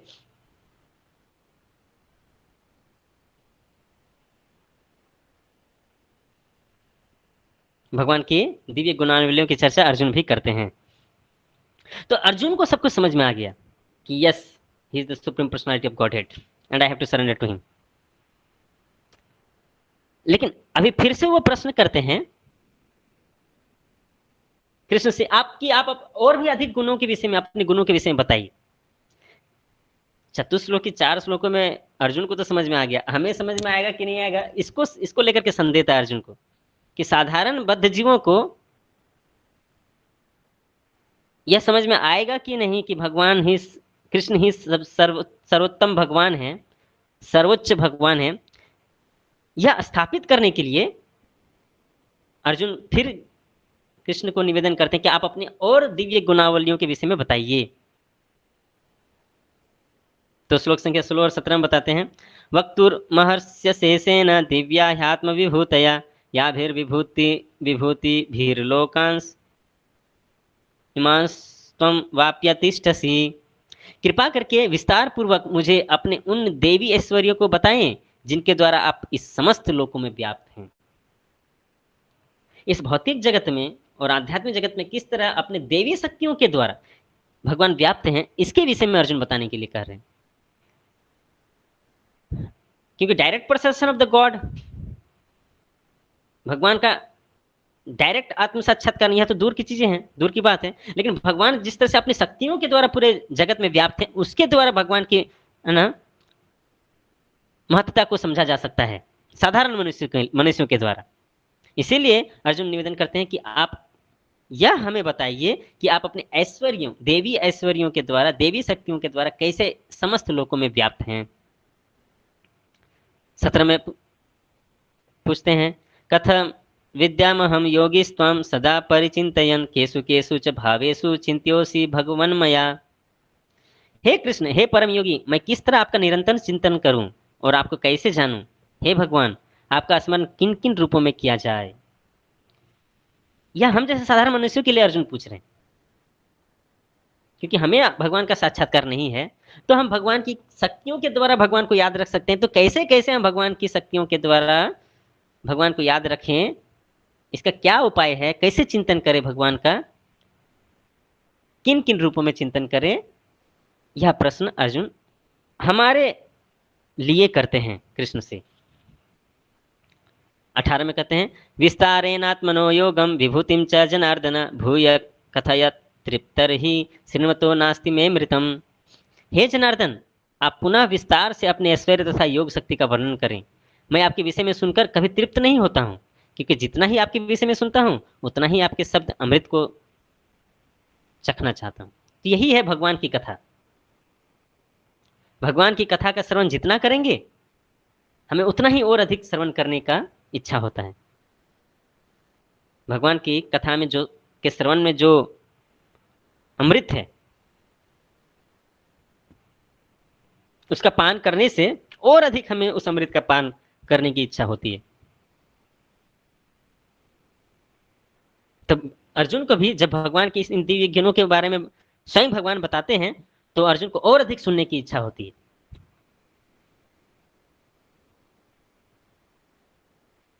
तो अर्जुन के द्वारा ऐसा प्रार्थना किए जाने पर अब भगवान श्लोक संख्या 19 से अपनी दिव्य योगिक ऐश्वर्यों के बारे में बताएंगे।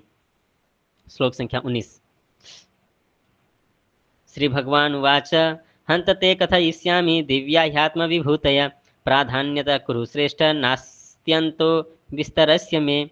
श्री भगवान ने कहा, हाँ, अब मैं तुमसे अपने मुख्य मुख्य वैभव युक्त रूपों का वर्णन करूंगा, क्योंकि हे अर्जुन, मेरा ऐश्वर्य असीम है। भगवान की शक्तियां तो अनंत हैं। अभी अनंत शक्तियों के विषय में तो चर्चा नहीं कर सकते भगवान, इसलिए जो मुख्य मुख्य शक्तियां हैं उसके विषय में अभी वो अर्जुन को बताएंगे। वो क्या क्या है वो एक एक कर अभी आगे चर्चा होगी। श्लोक संख्या 20। अहमात्मा गुणाकेश सर्वभूताशय स्थित अहम आदिश्च मध्यम च भूतानामंत एव च। हे अर्जुन, मैं समस्त जीवों के हृदयों में स्थित परमात्मा हूं। मैं ही समस्त जीवों का आदि, मध्य तथा अंत हूं। श्लोक नंबर 20।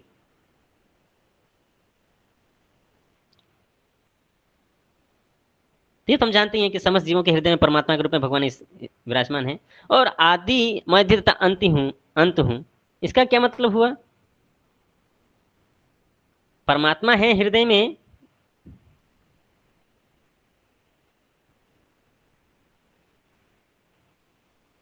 तभी आत्मा है और तभी जीवित है।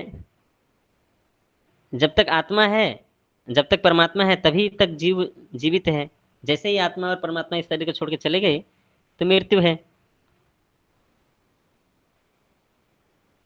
इसलिए जीवात्मा के शुरू से लेकर के अंत तक परमात्मा तो हृदय में है ही। तो आदि, मध्य तथा अंत में भी है। लोग कहते हैं भगवान नहीं है, भगवान नहीं होते हैं। यह कैसी विडंबना है?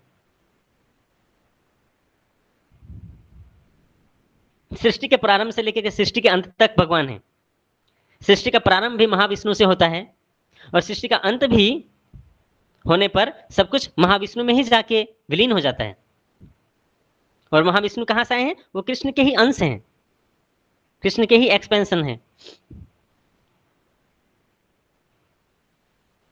तो आदि, मध्य तथा अंत वो कृष्ण ही है। Okay, go ahead. नेक्स्ट।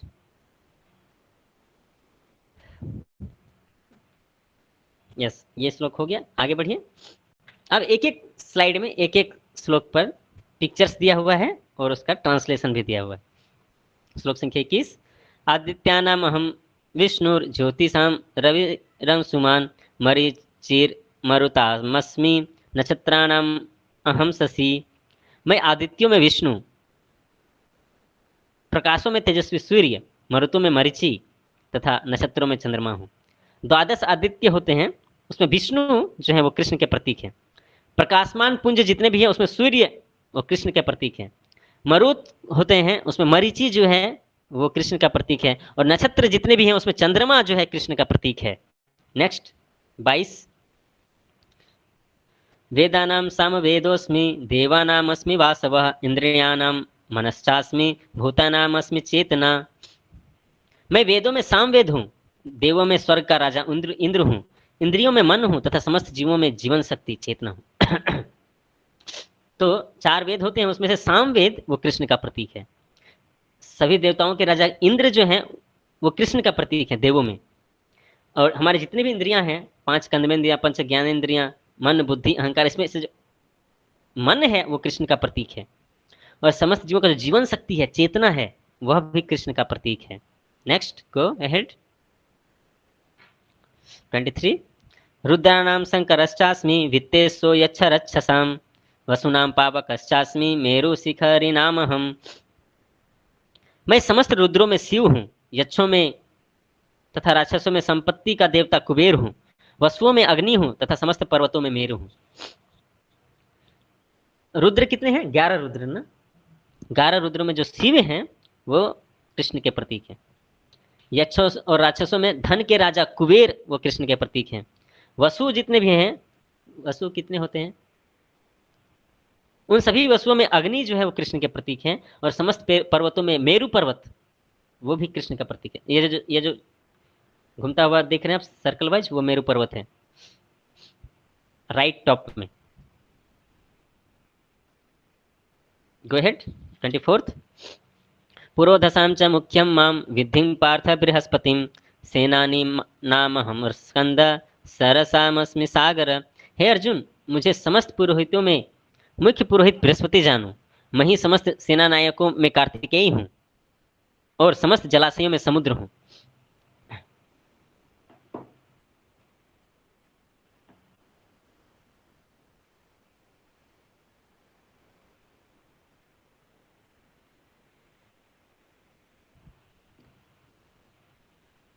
तो जितने भी पुरोहित हैं उसमें बृहस्पति जो सभी देवताओं के गुरु हैं वो कृष्ण के प्रतीक हैं।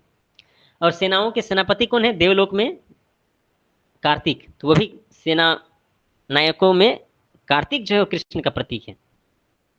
सभी तरह के जलाशय होते हैं, तालाब होते हैं, कुआं होता है, हैंडपंप, नदी, समुद्र, उसमें समुद्र जो है वो कृष्ण का प्रतीक है। नेक्स्ट 25 महर्षीणां भृगुरहं गिरामस्म्येकमक्षरं यज्ञानां जप यज्ञोऽस्मि स्थावराणां हिमालयः। मैं महर्षियों में भृगु हूँ, वाणी में दिव्य ओंकार हूँ, समस्त यज्ञों में पवित्र नाम का कीर्तन जप यज्ञ हूँ तथा समस्त अचलों में हिमालय हूँ। सभी तरह के जो महर्षि हैं उसमें भृगु मुनि वो कृष्ण के प्रतीक हैं। जो दिव्य साउंड वाइब्रेशन है, दिव्य वाणियों में ओंकार, वो कृष्ण के प्रतीक है। ओंकार क्या है? जो निराकार ब्रह्म का सूचक है वो है ओम। और समस्त तरह के यज्ञ में जो नाम यज्ञ है, हरे कृष्ण कृष्ण कृष्ण हरे हरे, हरे राम राम राम हरे हरे, ये जो कीर्तन का जो जप यज्ञ है वह भी कृष्ण है। और सभी तरह के अचल में, नॉन मूवेबल थिंग्स में हिमालय जो है वो कृष्ण का प्रतीक है। अस्वस्थ सर्ववृक्षाणां देवर्षीणां च नारद गंधर्वाणां चित्ररथ सिद्धानां कपिलो मुनि।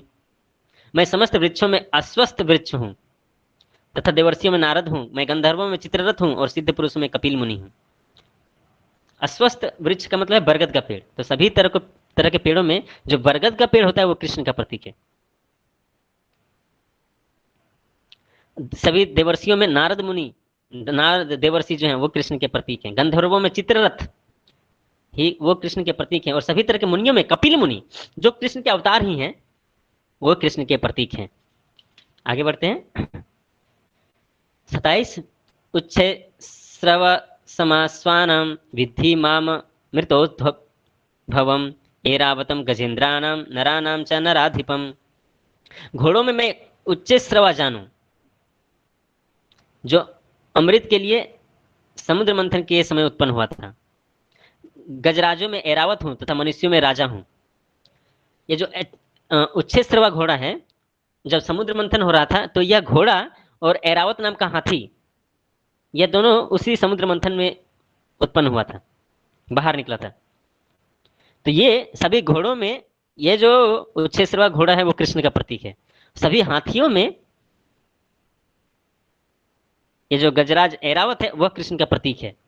और मनुष्यों में जो राजा होता है मनुष्यों का, वह कृष्ण का प्रतीक होता है। इसीलिए हमारा यह, इसलिए प्रजा का यह कर्तव्य होता है कि राजा का सम्मान करे भगवान की तरह, या पिता की तरह कम से कम, क्योंकि जो राजा होता है वह कृष्ण का प्रतीक है, भगवान का प्रतीक है। अगर राजा धर्म के रास्ते पर चले तो, अगर राजा ही अधर्मी है तो फिर तो अलग बात है। तो मनुष्य में जो राजा होता है वो कृष्ण का प्रतीक है। ओके, आगे बढ़ते हैं। 28, आयुधा नाम अहम वज्रम धेनु नाम अस्मि कामधुक प्रजना चास्मि कंदर्प सर्पा नाम अस्मि वासुकी। मैं हथियारों में वज्र हूँ, गायों में सुरभि, संतति उत्पन्न करने के कारणों में प्रेम का देवता कामदेव, और सर्पों में वासुकी हूँ। तो सभी तरह के हथियारों में जो वज्र है, जो इंद्र के हथियार है, वह कृष्ण का प्रतीक है। गायों में जो सुरभि गाय है, अभी हम जिसकी चर्चा किए थे, वह सुरभि गाय सभी गायों में कृष्ण का प्रतीक है। और संतति उत्पन्न करने के कारणों में जो कामदेव है वह कृष्ण का प्रतीक है। जो धर्म के अनुसार हो, अधर्म के अनुसार जो होता है वो नहीं। धर्म के अनुसार अगर संतति उत्पन्न करने के कार्य में जो कामदेव है वह कृष्ण का प्रतीक है। और सांपों में वासुकी नाग, जिसके ऊपर पूरा ब्रह्मांड टिका हुआ है, जिसके शेष पर भगवान लेटे हुए रहते हैं, है ना, अनंत शेष। एक तो है अनंत शेष जिस पर भगवान लेटे हुए रहते हैं विष्णु, और एक है वासुकी जिस पर पूरा 14 प्लैनेटरी सिस्टम उनके ऊपर रुका हुआ रहता है। वो वासुकी जो है कृष्ण के प्रतीक है। ओके, आगे बढ़ते हैं। अनंत, हाँ, तो देखिए उस एक तो वासुकी हो गया, हाँ, सभी तरह के सर्पों में, और उसके बाद अनंत का नाम इसके बाद वाले श्लोक में दिया गया है 29 में। अनंताश्चास्मि नागा नाम वरुणो यद सामहम पितरे नामर्यमा चास्मि यम संयमतामहम। अनेक फने वाले नागों में मैं अनंत हूँ। तो अनंत शेष हम बताए थे, है ना, कि सब बहुत तरह के नाग हुए, लेकिन उसमें से अनंत शेष है वो कृष्ण के प्रतीक है। जलचरों में वरुण देव, और जल में विराजमान विचरण करने वाले जीवों में जो वरुण देव हैं वो कृष्ण के प्रतीक है। मैं पितरों में अर्यमा हूँ, तथा नियमों के निर्वाहकों में मैं मृत्युराज यम हूँ। तो यमराज जो है वो भगवान के प्रतिनिधि हैं। हमको ये समझना चाहिए, यमराज कोई बहुत बड़ा दुष्ट नहीं है। वो भले ही गलत कार्य करने वालों को पनिशमेंट देते हैं, क्योंकि वो उनका ड्यूटी है, लेकिन वो एक महाजन है और वो कृष्ण के प्रतीक हैं, नियमों का पालन करने वालों में। नेक्स्ट 30, प्रहलादास चास्मि दैत्यानां कालकलयतामहं मृगानां च मृगेन्द्रोऽहं वेनतयश्च पक्षिणां। दैत्यों में मैं भक्तराज प्रहलाद हूँ, दमन करने वालों में काल हूँ, पशुओं में सिंह हूँ, और पक्षियों में गरुड़ हूँ। तो जितने भी दैत्य होते हैं उसमें प्रहलाद सर्वश्रेष्ठ है, तो वह कृष्ण के प्रतीक हैं। और काल, टाइम, उसके चंगुल से कोई नहीं छूट सकता। तो दमन करने वालों में काल सबसे पावरफुल होता है और वो कृष्ण के प्रतीक हैं। सभी तरह के पशुओं में जंगल का राजा शेर, सिंह, वो कृष्ण का प्रतीक है। और पक्षियों का राजा गरुड़, वो कृष्ण के प्रतीक है पक्षियों में। पवनः पवतास्मस्मि राम शस्त्रभृतामहं झसना मकराश्चास्मि स्रोतसामस्मि जानवी। समस्त पवित्र करने वालों में मैं वायु हूँ, शस्त्राधारियों में राम, मछलियों में मगर, और नदियों में गंगा हूँ। तो पवित्र करने के लिए बहुत सारी चीजें यूज की जाती है, लेकिन वायु जो है सब कुछ पवित्र कर सकता है। तो सभी तरह के पवित्र करने वाले चीजों में वायु जो है वो कृष्ण का प्रतीक है। और शस्त्र धारण करने वालों में राजा राम जो है, जो है ना धनुष धारण करते हैं, वो कृष्ण के प्रतीक हैं। मछलियों में, यानी कि जल में रहने वाले जीवों में मगर जो है वो कृष्ण के प्रतीक हैं। और नदियों में जो गंगा है वह भी कृष्ण का प्रतीक है। गंगा कहाँ से निकली है? वो तो कृष्ण के चरण कमलों से ही निकली है ना। जब वामन देव है ना दूसरी पग रख रहे थे, तो आसमान को जब नाप रहे थे, तो विरज सागर में जो आध्यात्मिक जगत और भौतिक जगत की बाउंड्री पर है उसमें छेद हो गया, वहां से जो पानी निकला वही है गंगा। तो वो एक्चुअली गंगा इस जगत का नहीं है, भौतिक जगत का नहीं, वो आध्यात्मिक जगत का है। तो वो गंगा जो है कृष्ण का प्रतीक है। आगे बढ़ते हैं। सर्गानाम आदिरंतश्च मध्यम चेव हम अर्जुन अध्यात्म विद्या विद्यानां वाद प्रवर्ततामहम्। हे अर्जुन, मैं समस्त सृष्टियों का आदि मध्य तथा अंत हूँ। मैं समस्त विद्या में अध्यात्म विद्या हूँ, तर्क शास्त्रियों में निर्णायक सत्य हूँ। तो मैंने तो ये चर्चा कर ही दिया कि सब सृष्टि का आदि मध्य तथा अंत है भगवान। समस्त विद्याओं में अध्यात्म विद्या, ज्ञान बहुत तरह का होता है, लेकिन इसमें जो अध्यात्म ज्ञान है वह कृष्ण का प्रतीक है। और तर्कशास्त्र में जो निर्णायक सत्य होता है, जिस पर डिसीजन लिया जाता है, वह सत्य कृष्ण का प्रतीक है। आगे, अक्षराणाम अकारोस्मि द्वंद्व समासिकस्य च अहम वेच्छाय कालो धाता हम विश्वतो मुख। अक्षरों में मैं आकार हूँ, समासों में द्वंद्व समास हूँ, मैं शाश्वत काल ही हूँ और सृष्टाओं का मैं ब्रह्मा हूँ। तो अक्षर में अ आ हर्षई दीर्घई है ना, हर्षऊ दीर्घऊ, हम लोग सब बचपन में पढ़ते हैं, क ख ग घ ए बी सी डी। तो सभी तरह के अक्षरों में जो पहला अक्षर अ है वह कृष्ण का प्रतीक है। यहाँ पर अंग्रेजी में ए लिखा हुआ है क्योंकि अ को अंग्रेजी में ए लिखते हैं, तो जो पहला अक्षर है वह कृष्ण का प्रतीक है सभी अक्षरों में। और 6 तरह के समास होते हैं, उसमें से जो द्वंद्व समास है वह कृष्ण का प्रतीक है। और शाश्वत काल वह भी कृष्ण का प्रतीक है। और सभी तरह के सृष्टि करने वालों में ब्रह्मा जी जो है, जो आदि सृष्टा हैं, वह कृष्ण का प्रतीक है।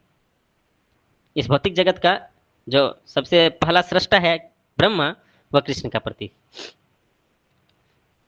34 नंबर, यह बहुत ही फेमस श्लोक है। मृत्यु सर्वस्य हरश्चाहम उद्भवश्च भविष्यताम कीर्ति श्रीर्वाक्च नारीणां स्मृतिर्मेधा धृति क्षमा। मैं सर्वभक्षी मृत्यु हूँ और मैं ही आगे होने वालों को उत्पन्न करने वाला हूँ। स्त्रियों में मैं कीर्ति, श्री, वाक, स्मृति, मेधा, धृति तथा क्षमा हूँ। सर्वभक्षी मृत्यु, कोई यह नहीं कह सकता कि मैं बच जाऊंगा। मृत्यु के मुख से कोई नहीं बच सकता। जो भी इस धरती पर जन्म लिया है उसको मृत्यु निश्चित है, और वो मृत्यु कृष्ण का प्रतीक है।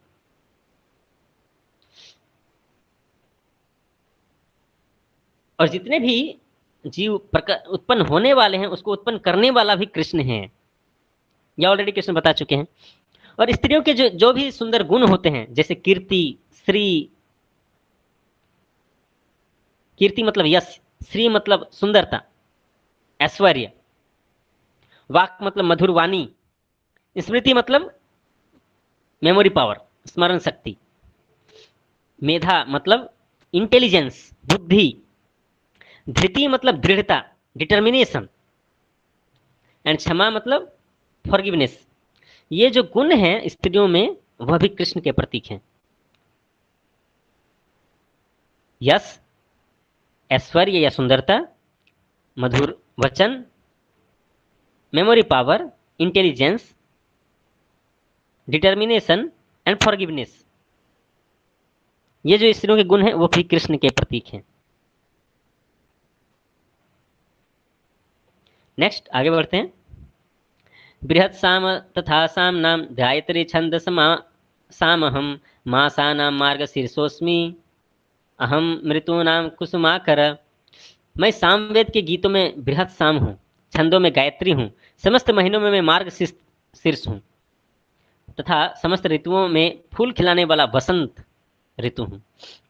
तो सामवेद जो है, गीतों में बहुत सारे गीत लिखे गए, बहुत सारे उसमें छंद हैं, सॉरी बहुत सारे गीत हैं, उसमें से जो बृहत् साम है वह कृष्ण का प्रतीक है।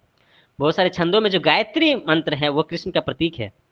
बहुत 12 महीनों में जो मार्गशीर्ष, माघ का महीना जो होता है, मार्गशीर्ष यहाँ लिखा गया, ब्रैकेट में अगहन महीना लिखा गया है यहाँ पर, वह जो महीना है वह कृष्ण का प्रतीक है। मार्गशीर्ष मतलब नवंबर दिसंबर का महीना।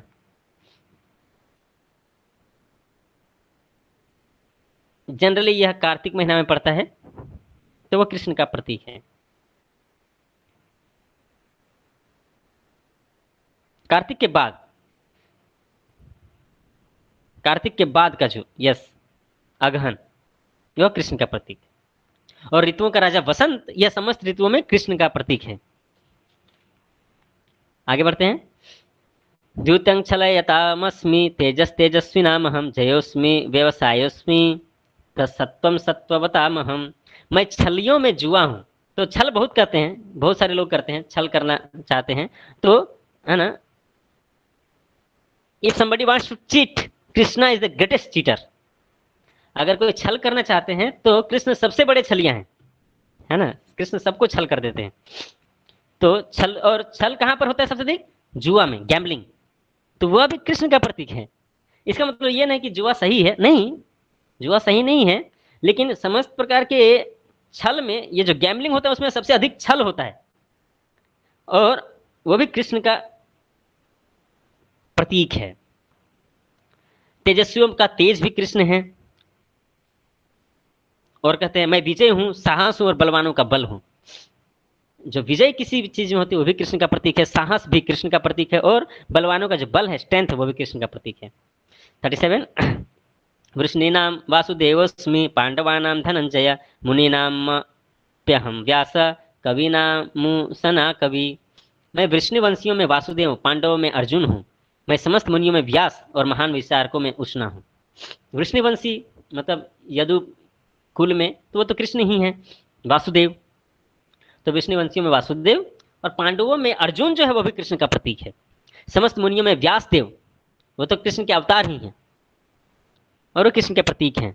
और महान विचारकों में उष्णा, वो भी कृष्ण के प्रतीक हैं।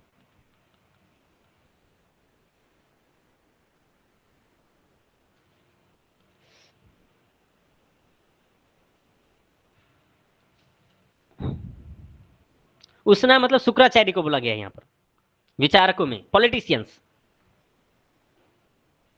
उसमें उसमें शुक्राचार्य जो है वो भी कृष्ण के प्रतीक है। कवि नाम, कवियों में कवि बोला गया है हमको। ओके, आगे बढ़ते हैं। 38, दंडो दमया तामस्मि नीतिरस्मि जिगीषतां मौनं चैवास्मि गुह्यानां ज्ञानम ज्ञानवतामहम्। अराजकता को दमन करने वाले समस्त साधनों में से मैं दंड हूँ, और जो विजय के आकांक्षी हैं उनकी मैं नीति हूँ। रहस्यों में मैं मौन मौन हूँ, और बुद्धिमानों में ज्ञान हूँ। तो जो अराजकता फैलाते हैं समाज में लोग,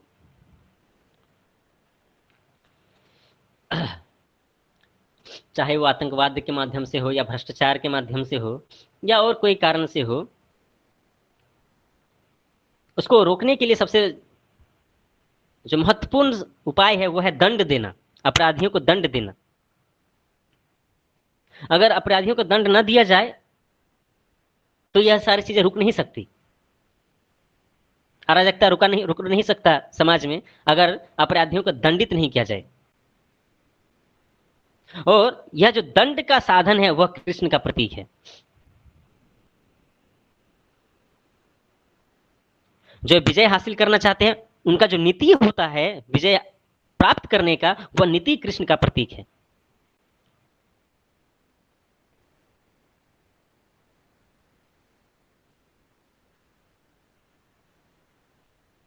रहस्यमय चीजों को गोपनीय रखा जाता है।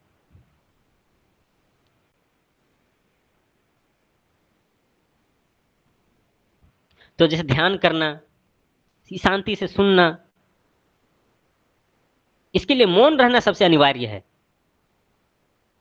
तो यह जो मौन का व्रत है,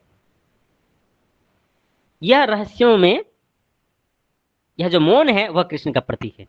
अगर कोई चीज को रहस्य रखना है, रहस्य को रहस्य रखना है, तो उसको तो चुप रहना पड़ेगा ना। अगर बोल दिया तो फिर रहस्य तो रहस्य नहीं रहेगा। तो ये जो मौन का व्रत है वह कृष्ण का प्रतीक है। और बुद्धिमानों का जो ज्ञान होता है वह भी कृष्ण का प्रतीक है। आगे बढ़ते हैं। 39, यच्चापि सर्वभूतानां बीजं तदहं अर्जुन न तदस्ति विना यस्या मया भूतं चराचरम।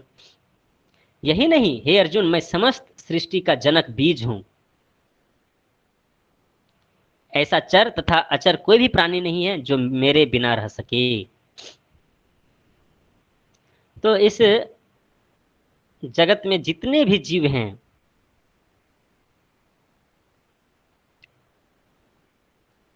सभी जीवों के जनक बीज जो हैं वो कृष्ण ही है।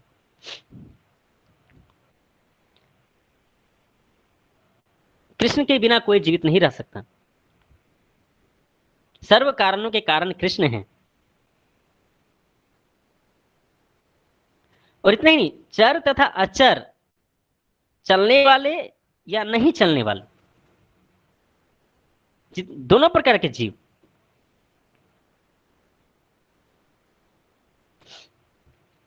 जैसे पेड़ पौधे चल नहीं सकते, तो सभी प्राणियों के जो बीज, जनक बीज हैं वो कृष्ण हैं।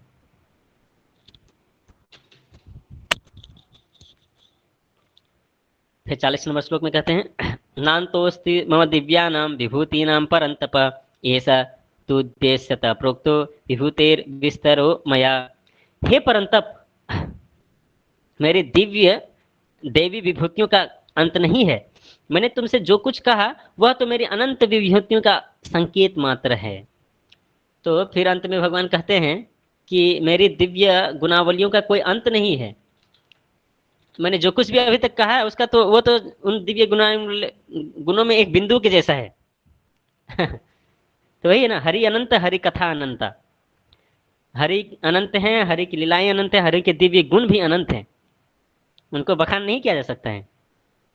अभी तक जो कुछ भी कृष्ण बताए वो तो जस्ट समुद्र के, है ना, जल में से एक जल के बिंदु जैसा है। इस जल के बिंदु से ही हम, है ना, अनुमान लगा सकते हैं कि वह समुद्र का कितना बड़ा विस्तार होगा। तो जब इतने सारे गुण एक बिंदु जैसा है तो हम समझ सकते हैं कि भगवान के दिव्य गुण कितने विशाल होंगे। चूंकि अर्जुन ने यह प्रश्न पूछा था, इसलिए अर्जुन को शांत करने के लिए थोड़ा सा उन्होंने, कृष्ण ने बता दिया।